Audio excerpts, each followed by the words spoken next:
قانون کو خلاف ورزی کرنے والے کے خلاف جو ایکشن لیا جاتا ہے تو اس ایکشن لینے کے لیے ایک ٹائم فریم مقرر کیا جاتا ہو. For example Pakistan electronic crimes act ہے 2016 کا جو سائبر لاز کے حوالے سے ہے. سائبر ہراسمنٹ خاص کر فیمیلز کو اگر تنگ کیا جاتا ہے فیس بک، واٹس ایپ اور انسٹاگرام وغیرہ کے ذریعے. ہم نے اسی ویک میں ہم ٹیوزڈے کو ہمارا ایونٹ تھا سلیم کیمپس میں فیمیلز کے لیے، وہ بڑا اچھا ہم نے اس کو کنڈکٹ کیا. تو مجھے یہ بات وہاں سے یاد آ گئی. تو اس میں یہ نہیں لکھا گیا ہے کہ جو کمپلینٹ آپ کی ہوتی ہے ایف آئی اے کو یا کسی اور ادارے کو، تو وہ آپ کی کمپلینٹ کو حل کرنے کے لیے ان کے پاس 90 ڈیز کا ٹائم ہے. تو آپ نے ٹائم فریم نہیں دیا. تو میں نے اس میں جو ہمارے گیسٹ اسپیکر تھے انہوں نے 3-4 مثالیں دی. اس میں ایک کیس کوئی خاتون کو ریلیف ملتے ہوئے 4 سال گزر گئے. تو دیٹس اے ہیوج ٹائم. لیکن یہ بھی ایکسیپشن ہے، کچھ لوگوں کو ایک ہفتے میں بھی ریلیف مل جاتا ہے، لیکن ہم وہ ایک ہفتے والا ذکر ہی نہیں کرتے.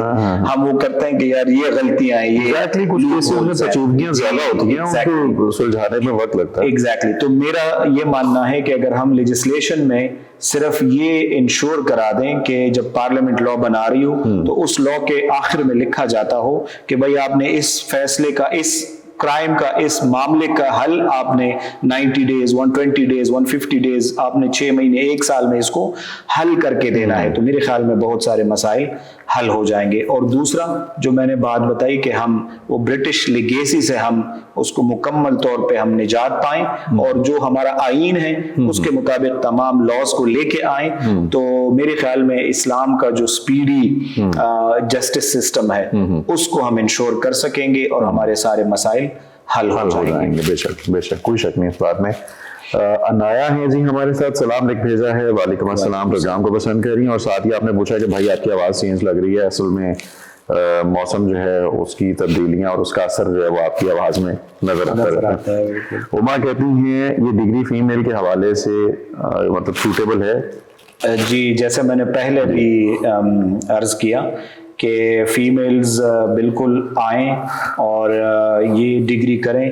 تو فیمیلز کے لیے تو میرے خیال میں میل سے زیادہ ضروری ہے کہ ان کو کم از کم آپ کے جو بنیادی حقوق ہیں خواتین کے ان کا پتہ چلے. اور پھر یہ کہ آپ کو کوئی آپ کے رائٹ سے محروم نہیں کر پائے گا.